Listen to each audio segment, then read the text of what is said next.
Good morning class. आज हमारा 15th question से हम शुरू कर रहे हैं। कल हमने 14th क्वेश्चन तक किया था। हमारा 15th क्वेश्चन है, रिनेशा अथवा पुनर्जागरण से क्या अभिप्राय, इसकी मुख्य विशेषताएं बताइए। पुनर्जागरण, रिनेशा का हिंदी रूपांतर शब्द है ये। इसका अर्थ है पुनर्जन्म। पुनर्जागरण वास्तव में एक ऐसा आंदोलन था जिसके परिणाम स्वरूप पश्चिमी राष्ट्र मध्यम युग के अंधकार से निकलकर, जो भी आडंबर थे, धार्मिक आडंबर थे, उनसे निकलकर वो आधुनिक युग के प्रकाश में सांस लेने लगे थे। और वे आधुनिक युग के विचारों और शैलियों से प्रभावित हुए और मानव ने स्वतंत्र रूप से विचार करना आरंभ किया, जिससे साहित्य, कला और विज्ञान के क्षेत्र में नई नई विकास हुए। इसकी विशेषताएं थी कि इटली के नगर राज्य पुनर्जागरण के प्रथम केंद्र बने, नवीन कला शैली का जन्म हुआ, वास्तुकला एवं साहित्य का विकास हुआ, प्राचीन विधियां तथा ज्ञान को नया जीवन मिला, अनेक नवीन नगरों का उदय हुआ, मानव में जो स्वतंत्र चिंतन थी, प्रैक्टिकल ज्यादा सोचने लगा मानव। नेक्स्ट क्वेश्चन हमारा है, पुनर्जागरण के दो प्रमुख कारण तथा 3 परिणाम बताइए। पुनर्जागरण क्यों हुआ? पुनर्जागरण के दो प्रमुख कारण ये थे। एक तो था कि मध्यकाल के अंत में नगरों का विकास हुआ था और यहाँ का जो वातावरण था वो स्वतंत्र था नगरों का। लोग संपन्न थे, जो संपन्न लोग थे, व्यापारी वगैरह, वही रहते थे नगरों में। इसलिए इस वातावरण ने पुनर्जागरण के विचारों को प्रोत्साहित किया। दूसरा था कि कुस्तुनतुनिया पर तुर्कों का अधिकार हो गया था और विद्वान इटली आ गए थे। इधर छापेखाने का भी आविष्कार हुआ, जिसके कारण लोगों के विचारों को बल मिला और पुनर्जागरण को भी बल मिला। नेक्स्ट हमारा क्वेश्चन, हमारा कुछ इसी क्वेश्चन का पार्ट है, वो है कि इसके परिणाम क्या थे। इसके परिणाम थे कि पुनर्जागरण के परिणाम स्वरूप कला तथा साहित्य की कृतियों में मानववाद को प्राथमिकता दी गई और विज्ञान के क्षेत्र में दिशा सूचक यंत्र, सूक्ष्मदर्शी तथा अन्य जो यंत्र थे उनकी खोज हुई। भूगोल के क्षेत्र में नई खोजें हुई, अमेरिका, भारत तथा कई अन्य देशों की भी खोज की गई।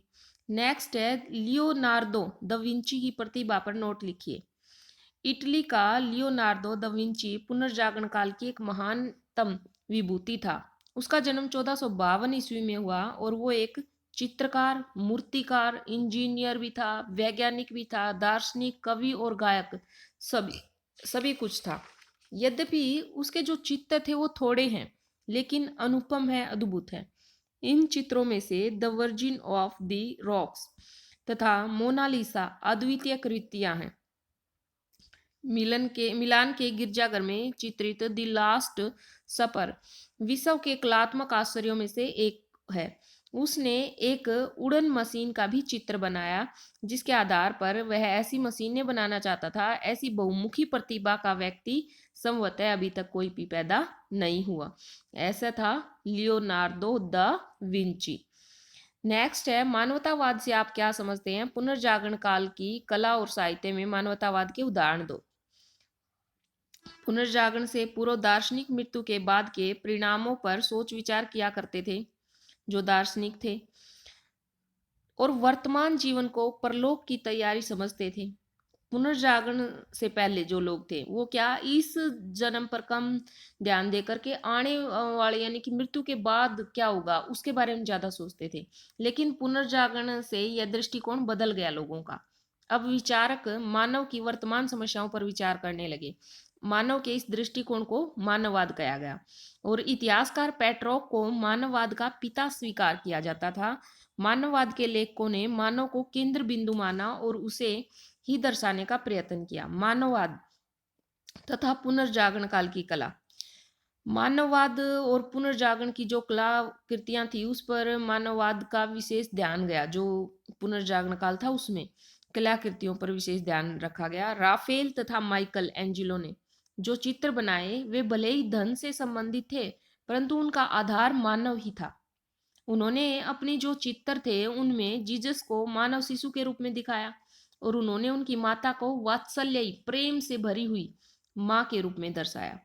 और इस काल की जो अन्य मानववादी रचनाएं थी, जैसे मोनालिसा है, मैडोना है, वो विश्व विख्याति रचनाएं उनकी रही हैं। मानववाद तथा पुनर्जागरण काल का साहित्य। मानववाद ने पुनर्जागरण काल के साहित्य को भी खूब प्रभावित किया। शेक्सपियर है, दांते है, जो इस प्रकार के इतिहासकार हैं, उन्होंने अपनी रचनाओं का ईश्वर को नहीं बल्कि मानव को बनाया हो अपनी रचनाओं में। उन्होंने मानव की भावनाओं, शक्तियों तथा उसकी कमियों का पूर्ण विवेचन किया।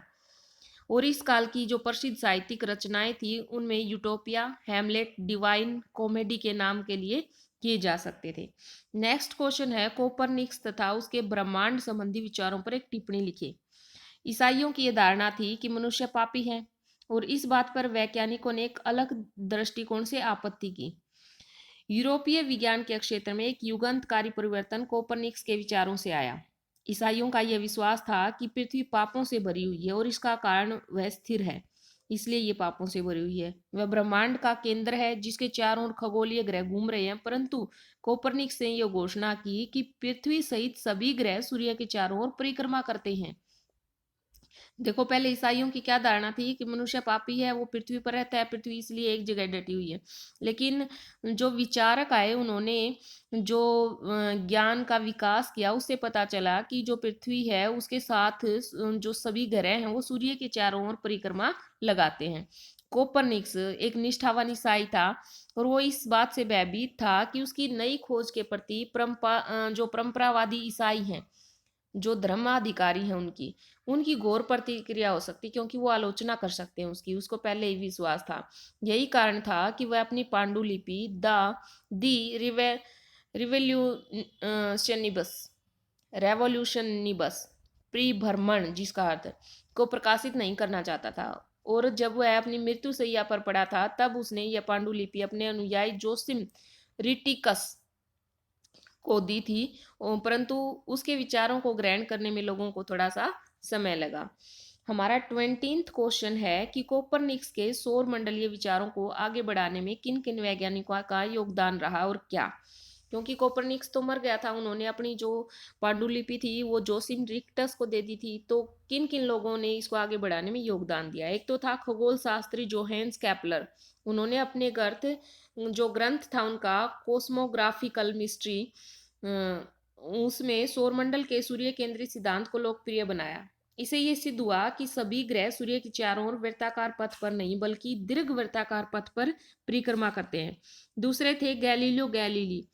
उन्होंने अपने ग्रंथ जो उनका था दी मोशन, उसमें गतिशील विषयों के सिद्धांत की पुष्टि की। और तीसरा था न्यूटन का जो गुरुत्वाकर्षण का सिद्धांत था, उससे विज्ञान को एक नई दिशा मिली। सो स्टूडेंट्स, आज हमने इसके शॉर्ट आंसर क्वेश्चन कंप्लीट कर लिए हैं। आप इनको अच्छे से रिवाइज भी करोगे और नोटबुक में राइट भी करोगे।